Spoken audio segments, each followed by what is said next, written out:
Hello दोस्तों, आज की वीडियो में हम देखेंगे longest common subsequence problem.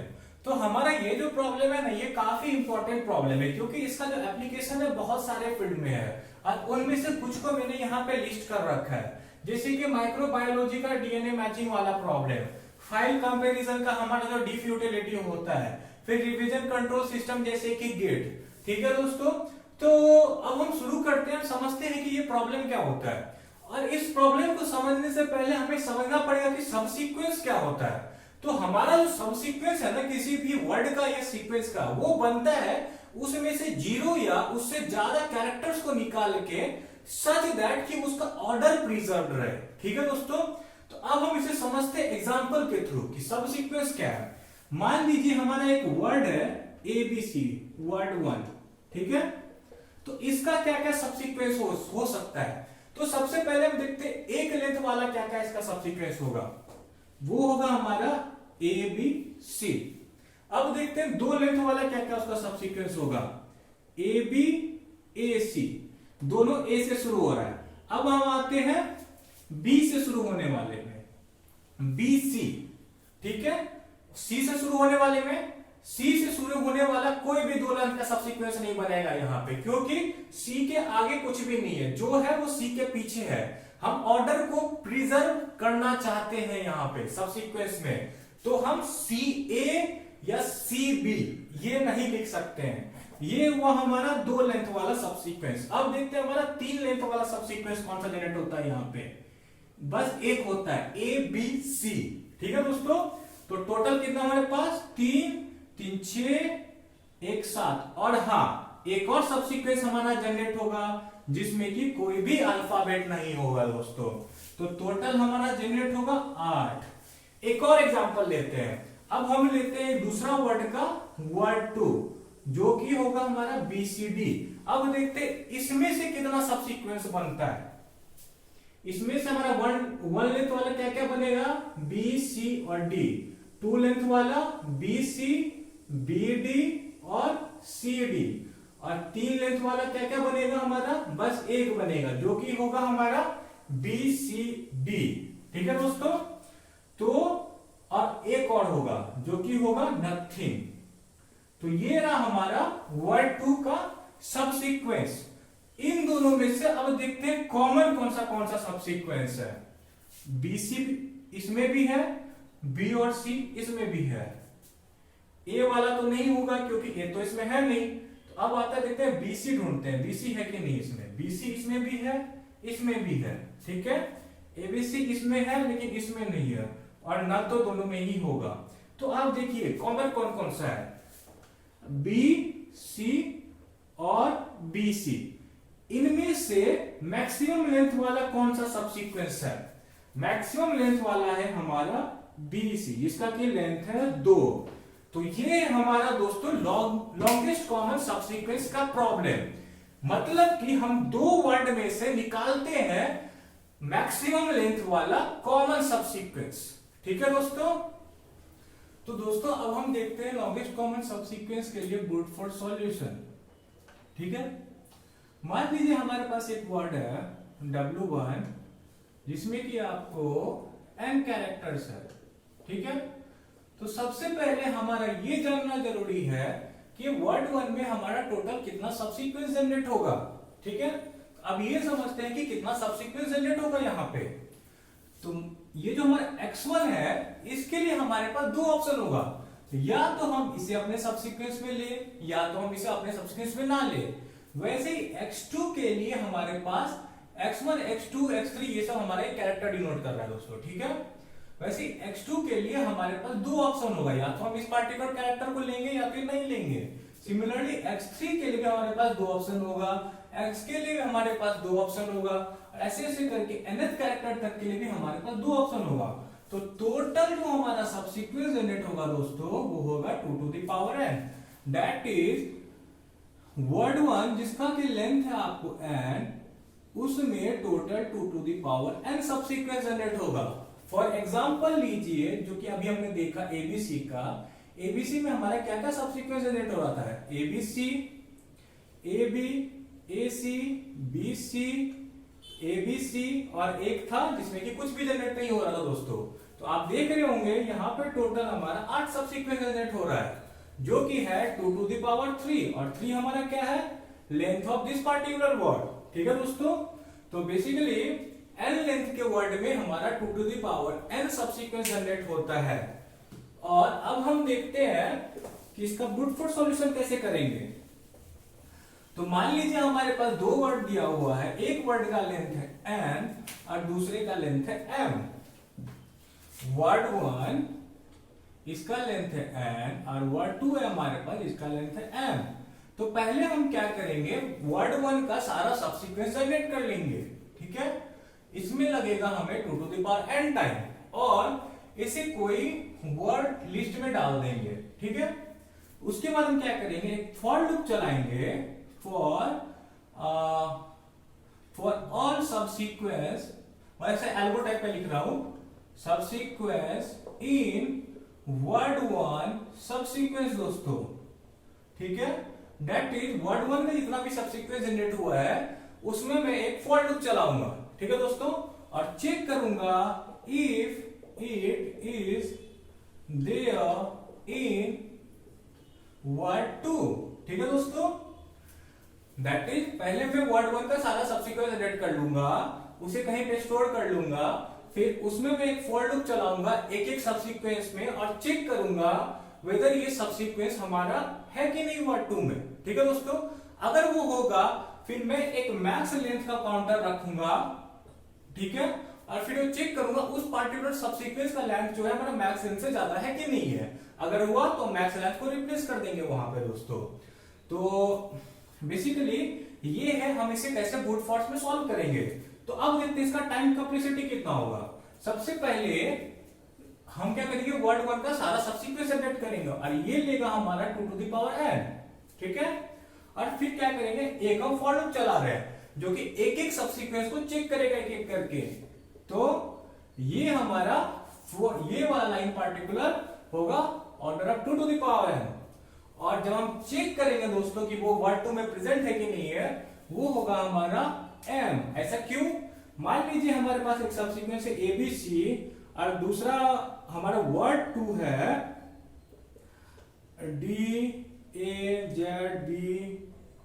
DAZBEFC।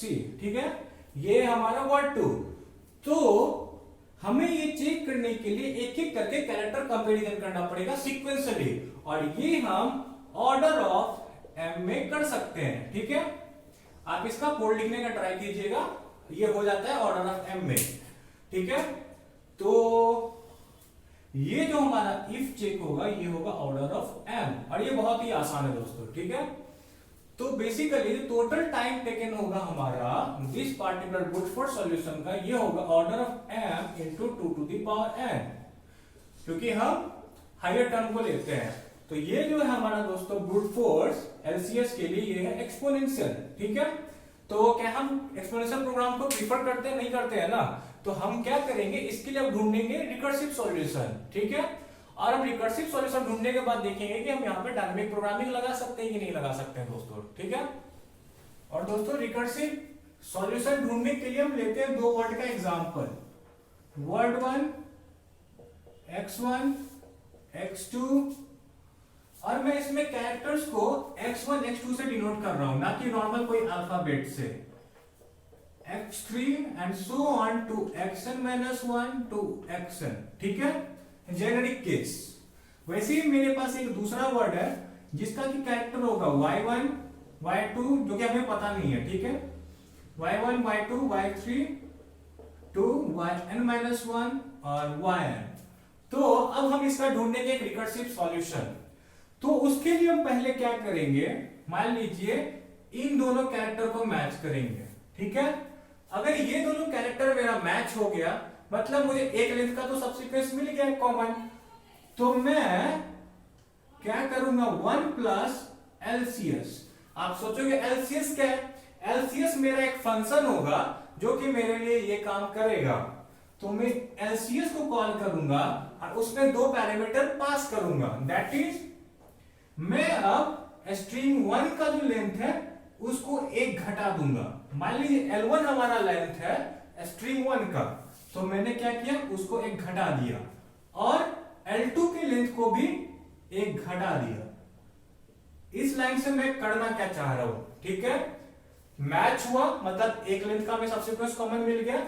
अब मैं ढूंढूंगा इस स्ट्रिंग का n-1 कैरेक्टर तक और इस स्ट्रिंग का भी n-1 कैरेक्टर तक कि दोनों के बीच में सबसे ज्यादा लेंथ का कॉमन सबसीक्वेंस क्या है, और वो मैं ढूंढूंगा रिकर्सिवली। ये केस रहा जबकि मेरा ये दोनों मैच करेगा कैरेक्टर्स, लास्ट वाला, ठीक है।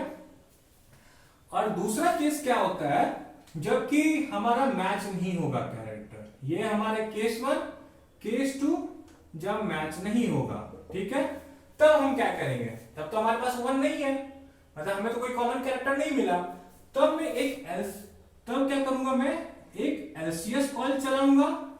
उसमें मैं क्या करूंगा, L1 का लेंथ एक घटा दूंगा और L2 का लेंथ वही रखूंगा। दैट इज मैं अब एक फंक्शन कॉल चलाऊंगा, ये वाला कैरेक्टर को रिमूव कर दूंगा और बोलूंगा अपने फंक्शन को कि तुम मुझे इस पार्टिकुलर वर्ड में जिसमें कि एक्शन इंक्लूडेड ना हो और इस पार्टिकुलर वर्ड में जिसमें कि y1 से yn तक कैरेक्टर हो, उसमें तुम मुझे मैक्सिमम लेंथ का कॉमन सबसीक्वेंस निकाल के दो, ठीक है।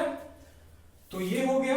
और हमारा दूसरा क्या होगा, एक और ऑप्शन है मेरे पास कि मैं यहां पे पास करूंगा L1, L2 -1। इस बार मैं मतलब क्या कर रहा हूं, इस बार मैं ये वाले कैरेक्टर को रिमूव कर दे रहा हूं वर्ड 2 से और वर्ड 1 को एज इट इज रहने दे रहा हूं मैं, और फिर उसको बोल रहा हूं एलसीएस फंक्शन को कि इन दोनों वर्ड में से मुझे आप मैक्सिमम लेंथ का कॉमन सबसीक्वेंस निकाल के दीजिए, ठीक है। और मैं फिर दोनों का क्या करूंगा, इन दोनों में से जो मेरा मैक्स वैल्यू होगा दोस्तों, वो होगा हमारा आंसर। तो दोस्तों अब हम लिखते हैं एलसीएस के लिए रिकर्सिव प्रोग्राम, ठीक है। डेप्थ से मैं क्या कर रहा हूं, फंक्शन को डिफाइन कर रहा हूं और फंक्शन नेम हमारा होगा एलसीएस। ये लेगा दो पैरामीटर, पहला पैरामीटर क्या होगा, लेंथ ऑफ पहला स्ट्रिंग और दूसरा पैरामीटर होगा लेंथ ऑफ दूसरा स्ट्रिंग दोस्तों, ठीक है। तो आपको याद होगा केस हमारे पास 3 थे। पहला था जब लास्ट कैरेक्टर सेम हो, दूसरा था कि जब लास्ट कैरेक्टर सेम ना हो, और थर्ड केस था हमारा द बेस केस, ठीक है। तो सबसे पहले हम लिखते हैं बेस केस, और हमारा बेस केस में क्या था, मान लीजिए मेरा जो है दोनों में से कोई एक स्ट्रिंग का लेंथ 0 है, that is if L1 is equal to 0 और L2 is equal to 0, और दोनों ही केस में हम क्या करेंगे, रिटर्न कर देंगे 0, क्योंकि हमारे पास कुछ मैचिंग तो बचेगा नहीं दोस्तों, ठीक है। फिर दूसरा हमारे पास क्या होगा, इफ केस, दैट इज मान लीजिए दोनों है हमारा, एक है वर्ड 1 और दूसरा है W2, ठीक है, जिसमें कि हम लॉन्गेस्ट कॉमन सबसीक्वेंस ढूंढ रहे हैं। ये हमारा x1, x2, x3 ...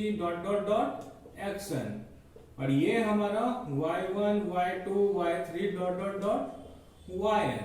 ये है दोनों हमारा वर्ड।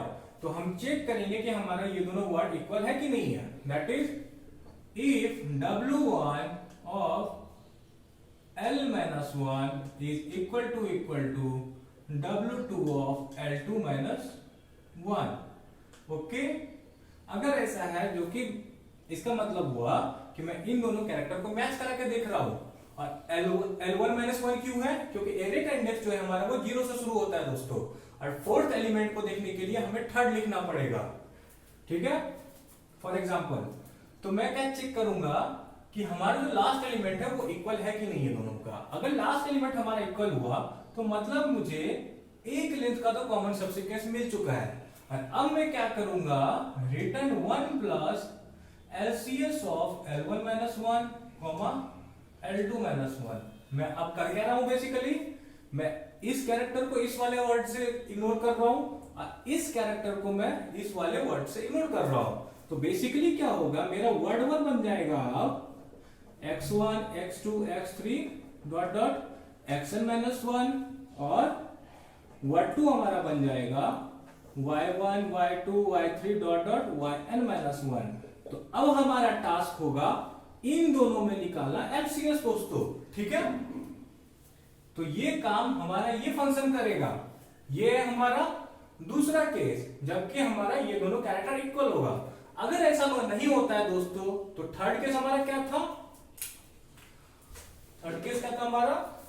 हम दो फंक्शन कॉल चलाने वाले थे, ठीक है। उसमें हम क्या करने वाले थे? रिटर्न मैक्स ऑफ, पहले हम चलाएंगे LCS of L1 minus 1 L2, और फिर हम चलाएंगे LCS of L1 L2 minus 1, ठीक है। और फिर हम दोनों में से निकालेंगे जो हमारा मैक्स आंसर दे रहा है दोस्तों, ठीक है। तो आप समझते ये क्या है? हमारा वर्ड 1 था x1 x2 dot dot xn, ठीक है। और हमारा वर्ड 2 था y1 y2 yn। तो हम पहले केस में डेट इज इसमें क्या कर रहे हैं? ये वाले कैरेक्टर को रिमूव कर रहे हैं। डेट इज मेरा वर्ड 1 अब बन जाएगा x1 x2 से लेके xn माइनस 1 तक, और वर्ड 2 हमारा रहेगा y1 y2 से लेके yn। तो पहले केस में हम निकाल रहे हैं इसके बीच में लॉन्गेस्ट कॉमन सबसीक्वेंस क्या होगा, और सेकेंड केस में हम क्या कर रहे हैं? L2 minus 1 that is we will ignore yn, okay. तो मेरा वर्ड 1 रहेगा x1 x2 से लेके xn तक, और वर्ड 2 हमारा होगा y1 y2 y3 से लेके yn माइनस 1, और हम इन दोनों के बीच में निकालेंगे लॉन्गेस्ट कॉमन सबसीक्वेंस, और इन दोनों में से जो ज्यादा होगा दैट इज मैक्सिमम को हम पिक करेंगे दोस्तों, ठीक है। तो ये रहा हमारा रिकर्सिव प्रोग्राम एलसीएस के लिए। तो अब हम क्या करेंगे दोस्तों? इस प्रोग्राम को जाके एग्जीक्यूट करते हैं लैपटॉप। तो दोस्तों आप जैसा कि देख रहे हैं ये है हमारा एलसीएस का रिकर्सिव प्रोग्राम। तो अब हम क्या करेंगे? इसे कुछ पार्टिकुलर डब्ल्यूज के लिए चला के देखेंगे दोस्तों, ठीक है। तो सबसे पहले मैंने क्या किया? W1 में डाल दिया ABCD, और W2 में भी मैंने डाल दिया ABCD, और अब इसे चला के देखते हैं। तो दोनों का जो लॉन्गेस्ट कॉमन सबसीक्वेंस होगा वो होगा ABCD that is of length 4। तो आंसर आना चाहिए हमारा 4। तो आप देख रहे होंगे यहाँ पे हमारा आंसर आ रहा है 4, जो कि करेक्ट है। अब मैं क्या करता हूँ? पहले वाले स्ट्रिंग से D को रिमूव कर देता हूँ और वापस से LCS निकालता हूँ। आंसर आना चाहिए 3, जो कि हमारा आया, और ये करेक्ट है दोस्तों। और अब मैं क्या करता हूँ? यहाँ पे WZ डाल देता हूँ, ठीक है। फिर भी आंसर आना चाहिए 3, जो कि करेक्ट है दोस्तों। अब मैं क्या करता हूँ? नीचे वाले स्ट्रिंग को खाली कर देता हूँ, एक एम्प्टी स्ट्रिंग बना देता हूँ। आंसर आना चाहिए 0, चेक करते हैं, ठीक है। देखिए 0 आ रहा है हमारा आंसर। अब हम क्या करेंगे दोस्तों? तो एक बड़ा सा स्ट्रिंग लेंगे। ऐसा क्यों कर रहा हूं मैं? क्योंकि मैं आपको दिखाना चाहता हूं कुछ कि जैसे हमारा स्ट्रिंग लेंथ बढ़ेगा हमारा time taken to calculate LCS कैसे बढ़ रहा है। तो मैं लूंगा ABCD EF GHI JKL, ठीक है। कितना लेंथ है? ABC 3 DF 6 9 12। तो 12 लेंथ का हमारा ये स्ट्रिंग है। अब मैं क्या करूंगा? स्ट्रिंग 2 में दैट इज W2 में W1 को मैं रिवर्स करके डाल दूंगा दोस्तों। और ये जो सिंटेक्स है हमारा कॉलन कॉलन -1, ये क्या करता है? रिवर्स करता है दोस्तों। तो मैंने क्या किया? W1 को रिवर्स कर दिया, और अब मैं कैलकुलेट करूंगा टाइम, ठीक है, लेंथ 12 के लिए। तो आप देख रहे होंगे 12 लेंथ के स्ट्रिंग के लिए हमारा लेंथ ले रहा है 12। और मैंने ये एग्जांपल क्यों चूज किया दोस्तों? क्योंकि इस एग्जाम्पल में मेरा हमेशा मैक्सिमम टाइम ये वाला फंक्शन कॉल होगा दोस्तों। इससे क्या होगा? मेरा जो ट्री बनेगा वो बड़ा बनेगा, और हमें ये अपर बाउंड देगा टाइम का कि कितना ज्यादा से ज्यादा टाइम ले सकता है, ठीक है दोस्तों। तो अब मैं क्या करता हूं? इसका लेंथ को एक और बढ़ा देता हूं, और वापस से हम निकालते हैं वैल्यू और टाइम भी कैलकुलेट करते हैं। तो देखिए 13 के लिए ये ले रहा है 1.06 सेकेंड दोस्तों। अब एक और लेंथ बढ़ा देते हैं 14 के लिए, और कैलकुलेट करते हैं 14th के लिए कितना ले रहा है। 14 के लिए लेगा अप्रोक्सीमेटली 4 सेकेंड, ठीक है दोस्तों, 4.07। अब मैं क्या करता हूं? लेंथ को एक और बढ़ा देता हूं इधर, और मैं वापस से निकालता हूं एलसीएस। एलसीएस तो हमारा 1 आना चाहिए और ये कितने देर में आएगा वो देखते हैं। ठीक है दोस्तों, तो आप सोच रहे होंगे मैं यहाँ पे कर क्या रहा हूं। मैं आपको दिखाऊंगा जैसे जैसे हमारा इनपुट लेंथ बढ़ता जा रहा है हमारा टाइम 4 गुना बढ़ता जा रहा है। इसका मतलब क्या हुआ, ये जो हमारा है ये एक रिकर्सिव प्रोग्राम है दोस्तों। ठीक है, तो हम क्या करेंगे, देखिए दोस्तों यहाँ पे ये अप्रोक्सीमेटली 16 सेकंड ले रहा है, तो 4 × 4 अप्रोक्सीमेटली 16। ठीक है दोस्तों, तो ये हमारा एक एक्सपोनेंशियल प्रोग्राम है। और हाँ एक और चीज जो इस फंक्शन में पार्टिकुलर फंक्शन में मैंने ये एज्यूम कर रखा है कि हमारा फर्स्ट स्ट्रिंग और दूसरा स्ट्रिंग, ठीक है, दोनों ही ग्लोबल है दोस्तों। ठीक है, और मैं यहाँ पे आपको एक और कोड दिखा रहा हूं दोस्तों जिसमें कि हमारा स्ट्रिंग 1 और स्ट्रिंग 2 ग्लोबल नहीं है। और हम इस कोड में क्या क्या चेंज किए हैं इस पार्टिकुलर कोड के अकॉर्डिंग, तो आप देख रहे होंगे इस कोड में मैंने क्या किया हुआ है, बस यहां पे इस लाइन में स्ट्रिंग 1 डेट पहले स्ट्रिंग का नाम और दूसरे स्ट्रिंग का नाम को लेके कंपेयर किया हुआ है। ये अंडरस्टूड है मेरे ख्याल से आपसे। और जब भी हम फंक्शन कॉलिंग कर रहे हैं स्ट्रिंग 1 और स्ट्रिंग 2 को साथ कर रहे हैं, बस इतना ही चेंजेस करना पड़ेगा आपको स्ट्रिंग को ग्लोबल ना रखने के लिए, नॉन ग्लोबल स्ट्रिंग के लिए भी इसे एग्जीक्यूट करने के लिए दोस्तों। ठीक है, और मैंने ये एग्जांपल इसलिए लिया ताकि जब मैं बोर्ड पे आपको रिकर्सन ट्री ड्रॉ करके दिखाऊं तो मुझे आसानी हो और आपको भी समझने में आसानी हो दोस्तों। ठीक है, तो ये रहा हमारा कंपैरिजन और आपको मैंने बताया कि कैसे ये एक्सपोनेंशियल प्रोग्राम है।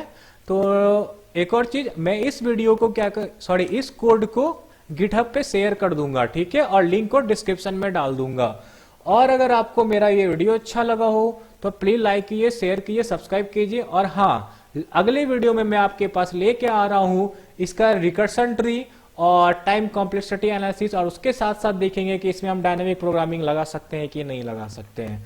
ठीक है दोस्तों।